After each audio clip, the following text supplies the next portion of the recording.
is up, everyone? Welcome to another episode of the Crypto Marketing Show. As always, I'm Ty Smith. So today we are discussing a pretty cool, interesting project that's building some cool stuff. We are speaking with Armen Tamzarian, the founder of a cool NFT project called Blockchain Bandicoots.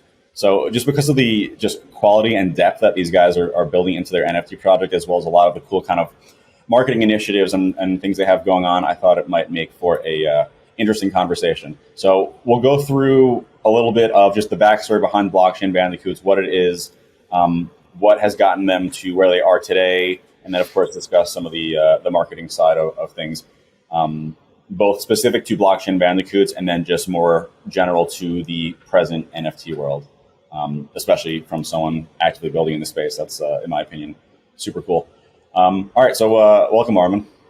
Awesome. Thank you very much, Ty, for having me. I'm very excited. Of course. So let's kick it off, obviously, with a pretty high-level overview of what Blockchain Bandicoots actually is. Obviously, NFT collection, I know there's a lot more to it. Every time I speak to you, there's just like more and more depth that we unravel. So. Yeah, for sure. Well, I spoke to you almost a year ago now when I first started building, and now 12 months later, we're almost ready for launch. We have our pre-sale launch on December 22nd and our public mint on December 26th. So it's right around the corner. What Blockchain Bandicoot is, it's an NFT collection, yes. But on top of that, everybody who mints the NFT will get our physical comic book. On top of that, it's going to be a motion comic, which you can watch chapter 1 on our YouTube right now. It's really exciting, very adventurous. We've scored it professionally. We have a professional theme song. I wrote the lyrics. They're awesome. On top of that, our main goal at the end of this project is, one, to give back to our community in every way possible. We have insane giveaways. Over the course of our roadmap, we'll be giving away $1 million. And at the end of it all, we'll have a full-fledged anime motion series. So full anime versus our motion comic, which is just slight animation with some cool music behind it. Nice. Yeah, something that I found really interesting about the way you guys are building, and it's kind of similar in a sense to what Wanderers is doing, and they've had a lot of success with it and then ended up just raising, I think, $2 million from Animoca Brands, is it's kind of like this NFT empowered multimedia brand beyond just an NFT collection, which is what we were seeing a lot of last year. What kind of inspired you to make the collection? Was it something that predated the idea of an NFT being involved, or did you kind of know from the beginning that this was going to be an NFT blockchain empowered project?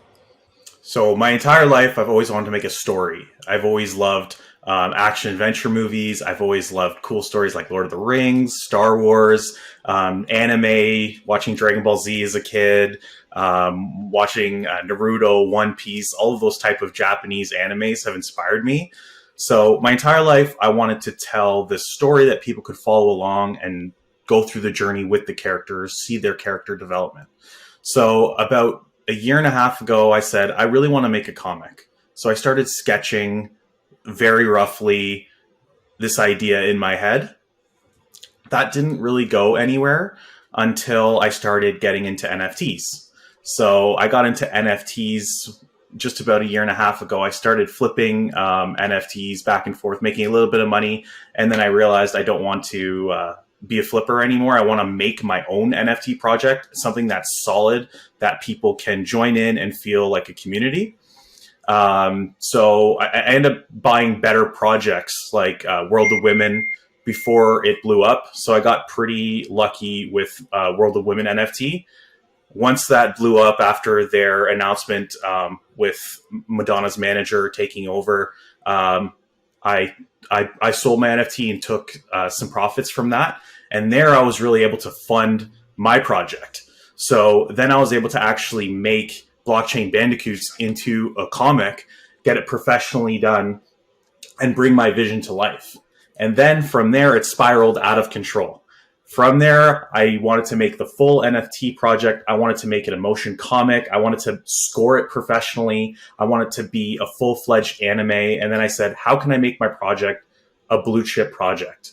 So for the last 12 months, we've just been building and building on top of this one idea that's essentially spiraled out of control. But because we've had so much time to build, we feel like now we can give this solid package that is almost unmatched in in my eyes, like this is my baby. I've been building this from the ground up. So I feel like in years to come, people will look back at Blockchain Bandicoot and say, this is a staple in the game. They've prioritized their community. They've prioritized everything on the back end before launch. We're KYC'd, so I'm doxxed. People see my face. They know that my project is very transparent. They see my face. And that's kind of what motivates me, is just to make my project as good as it can be prior to launch. So behind you, is that the comic book also? Yeah, I threw up a few comic books just on the back there. And then I was trying to, I have a ton of these posters. I was trying to unravel these posters, but they've been rolled up this whole time. So all of these are comic books, posters. These are items that you can get. We, with our Blockchain Bandicoot NFT project, we also have an accompanying project called Blockchain Bandicoot Items. So what this is that's where it brings the utility to our holders. So one, you get your Blockchain Bandicoot NFT. That's on the Ethereum blockchain. We have 5,000 NFTs. Then everybody who has an NFT will be airdropped a Blockchain Bandicoot Items NFT. Now this is a collection of 5,000 NFTs on the Polygon blockchain. Each of these NFTs are different. We have Kari's Canvas, Poster Posse, Devin's Code, Kobe's Keepsakes, Vox Bandicoot, Corrupted Bandicoot NFTs. So what these are is, depending on what you get, it's what you get in real life. They could be crypto prizes. They could be a box of retro electronics. Like the poster I just showed you, there's only 800 and there's 4 variants. So it makes for a very cool collectible. Blockchain Bandicoot Items in itself is a project that can stand up on its own 2 legs. But what I've done is basically combined my 2 ideas into one to make this ultimate mega project. So Blockchain Bandicoot Items is where you'll get the actual in real life gifts. And we've spent hours and hours with builders and developers at Perks. They've been great so far. They've helped us on the back end. They actually helped Cool Cats dish out their NFT comic books. And it's a great, safe way for holders to go through our website and token gate their NFT, and then they can put in their address safely. That way they're not just throwing their address through an email or another way like that. And that's a huge staple in our project. There's so many things that we've made sure works before we're marketing, before we got to this marketing portion. Yeah, I see that, because I'm going through the site, and I mean, first of all, the site looks awesome. It's probably better designed than 99% of other companies building in the space. But you've put tons of work into the art, into just the layout, super on brand. And then one thing I noticed was that you put a bunch of things that, in my opinion, trigger, like, we're trying to build trust. Like, we're a trustworthy team, and that's something that's important to us. Everyone being kind of doxxed, as far as I understand. And then walk me through this thing with Assure DeFi, the verification.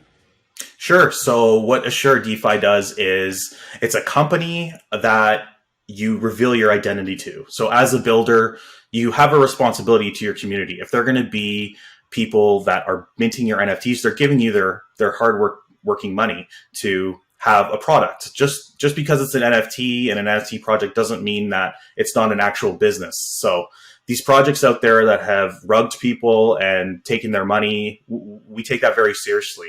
And what we wanted to do prior to our launch is show people that we're very transparent. You know who we are. And what Assure DeFi does is they know our identity. They classify themselves as the gold standard in verification. So they know my identity, my real identity.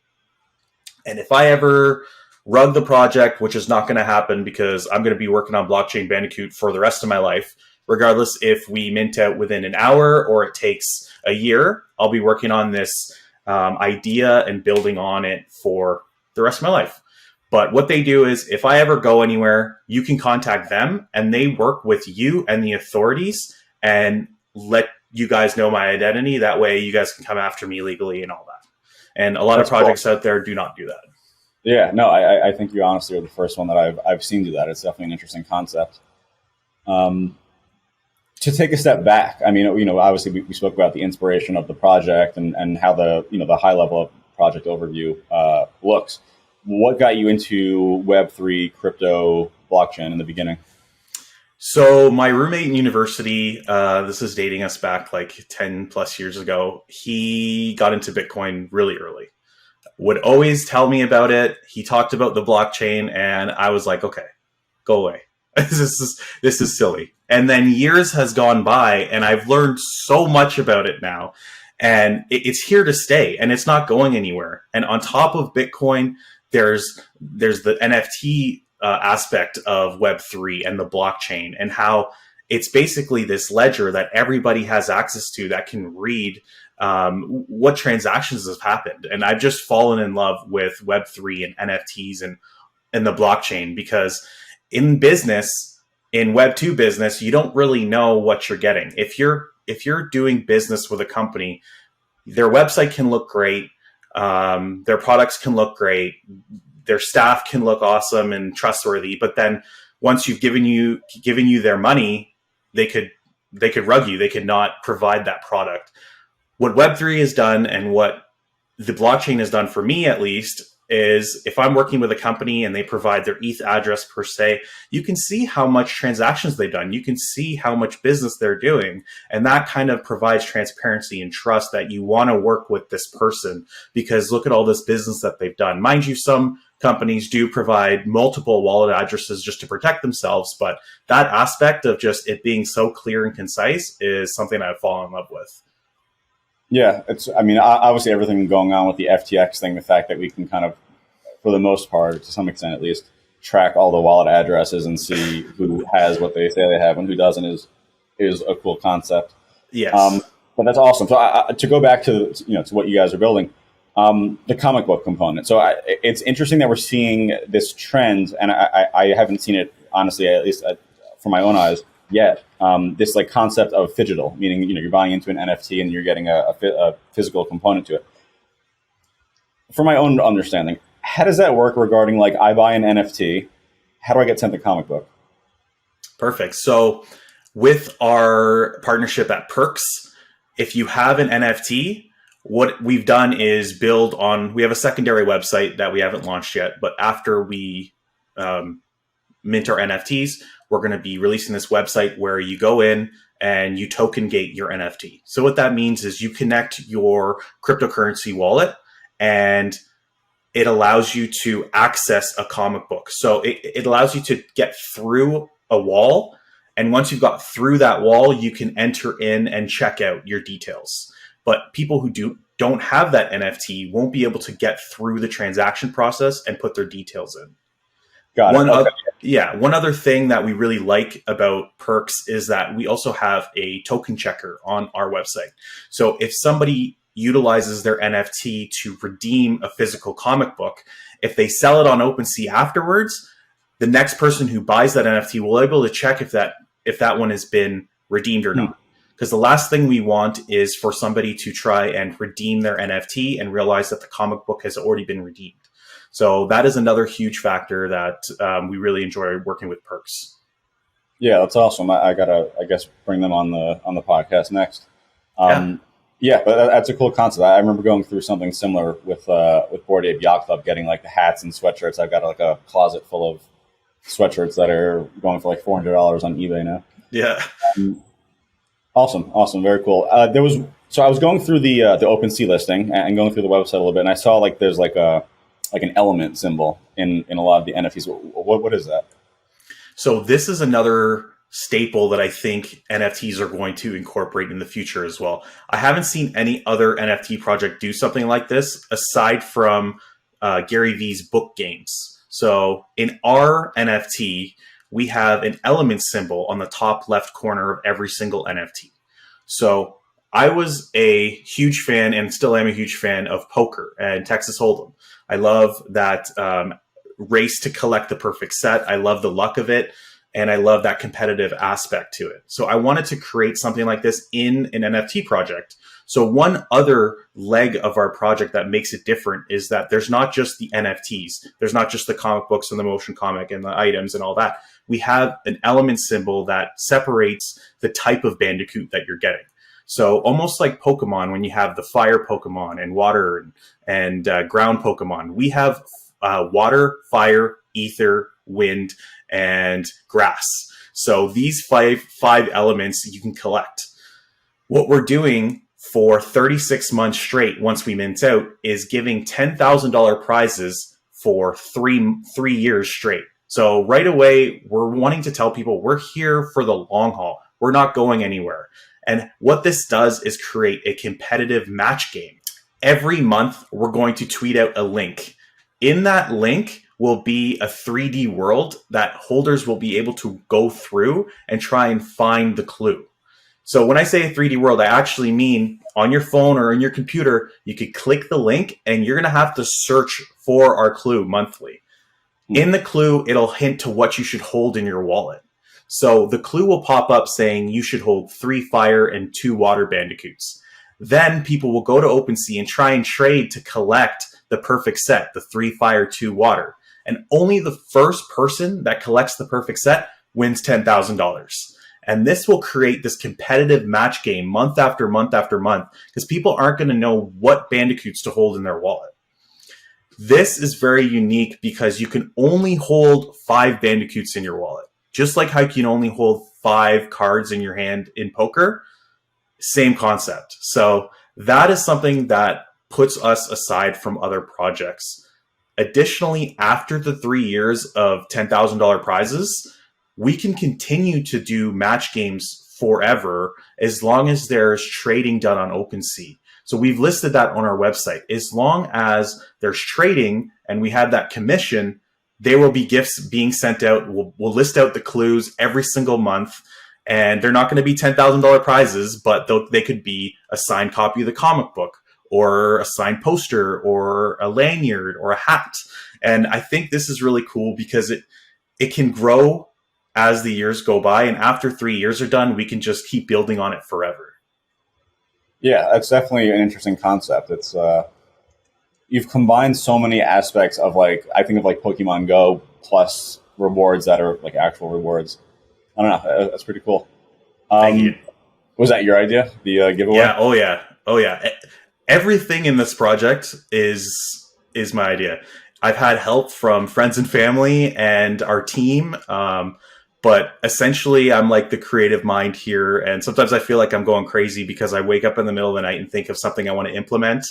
Yeah. And I thought of something today, actually, that I'm like, could I squeeze that in the next 10 days before I pre-mint? And I just told myself I need to back down a little bit and slow down because we already have multiple projects on the go. We have Blockchain Bandicoots, which is releasing. Everyone who gets the Blockchain Bandicoot, they're going to get a Blockchain Bandicoot item. So that's 2 projects right there. Then we have a Corrupted Bandicoot series coming out, and everyone who mints a Blockchain Bandicoot will get a Corrupted Bandicoot NFT. What these NFTs are comic book style artwork. So they're going to be the same as our comic book here. So that's a perfect example. In that style, we're going to have NFTs.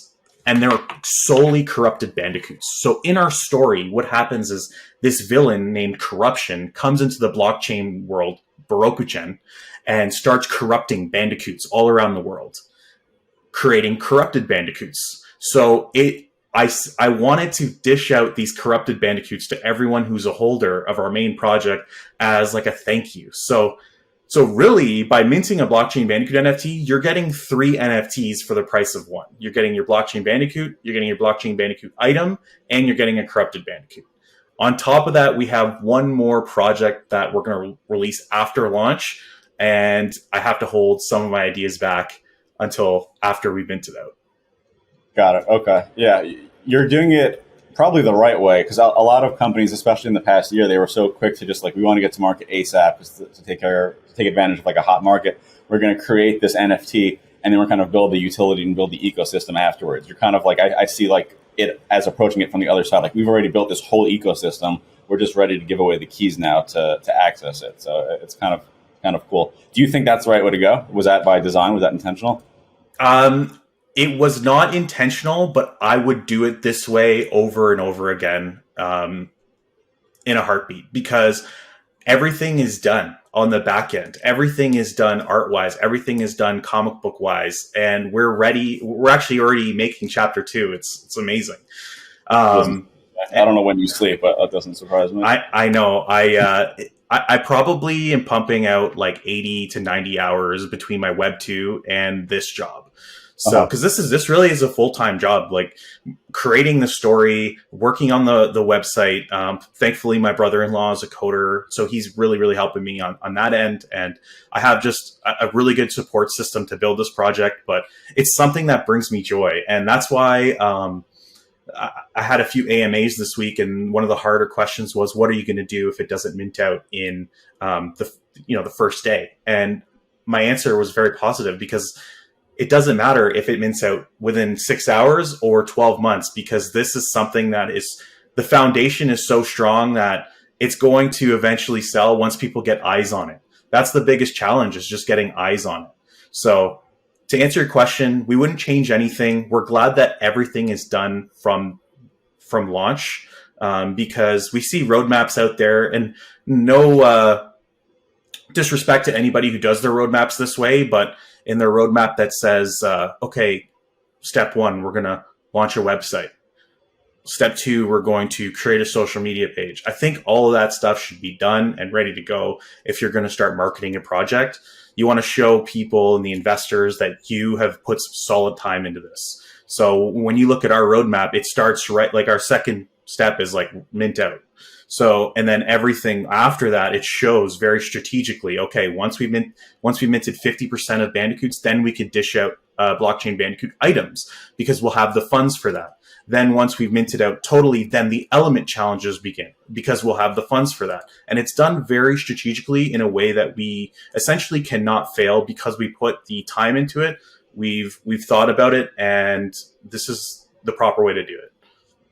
Got it. So, I mean, that kind of naturally segues into 2 other questions that I wanted to go through. One being, obviously, this podcast and what I spend all day doing is Web3 and largely NFT focused marketing.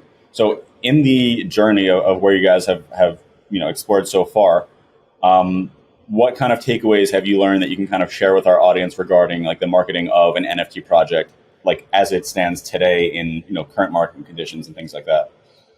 Sure. My suggestion is just to slowly start reaching out to people, not a full-fledged marketing campaign right from the beginning, but something that we've done is we haven't started marketing until last minute, because we've been so focused on building. So definitely as you're building, you want to reach out to people naturally and what's the word I'm looking for? More organically, and let people know, hey, this is what we're building, this is what we're doing, but don't try and reach out to the masses. And also, not to contradict what my last statement was, but you want to let people know what you're building. Just like what I've done over the past several months. Yes, we just started marketing recently, but I have posted pictures of myself working on Photoshop or working on me editing some of my videos. I've pumped out some YouTube videos to say, what is Blockchain Bandicoot all about? How do you fund your crypto wallet? How do you set up MetaMask and things like this? Just showing people that you're in the world, you're in the space is very important. Got it. Any things that you see current projects doing that you think is probably a mistake that you would do differently? You don't have to call anyone out by name, but that's a good question. Anything that I think is done poorly? Yeah, what kind of trends do you see as far as whether it's marketing, whether it's project setup, that in your opinion are not the proper way to do? We spoke about one, which is just kind of going to market before the substance is really built out, which you're clearly doing the exact opposite of. Anything else? I'm just going to stick with that answer there, because I've had people reach out to me to do collabs, and I am open to do collabs. However, I know how hard I've worked on my project, and when I see the projects that have reached out to me not have that solid foundation first, it makes me not want to do that collab with them.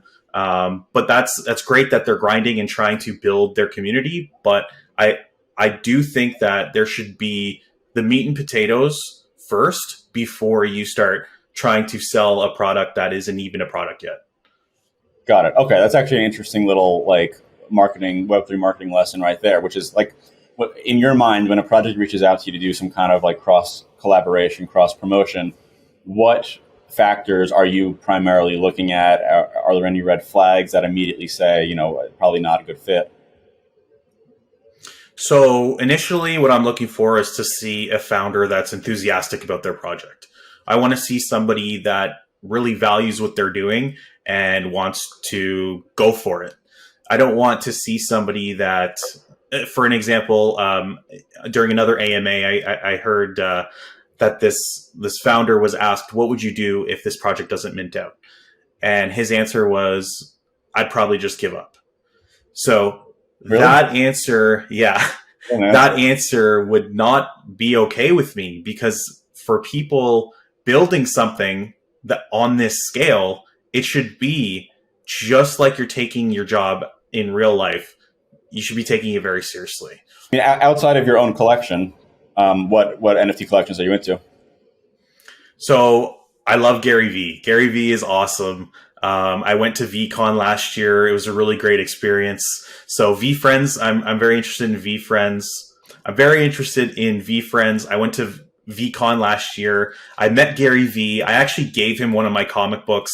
I told him what I was building, and he said he would take a look at it, which was pretty awesome. And then fast forward a few months later, actually just recently, a couple months ago, he liked one of my tweets. So I was like, so I had just worked my Web2 job. I came home and I was working on Blockchain Bandicoots for several hours.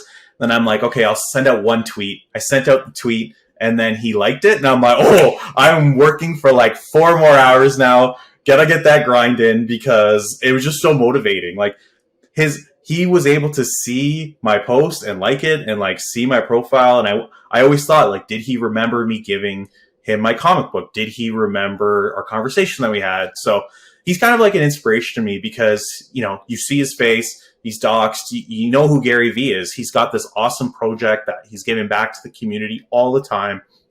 He's very active in his Discord.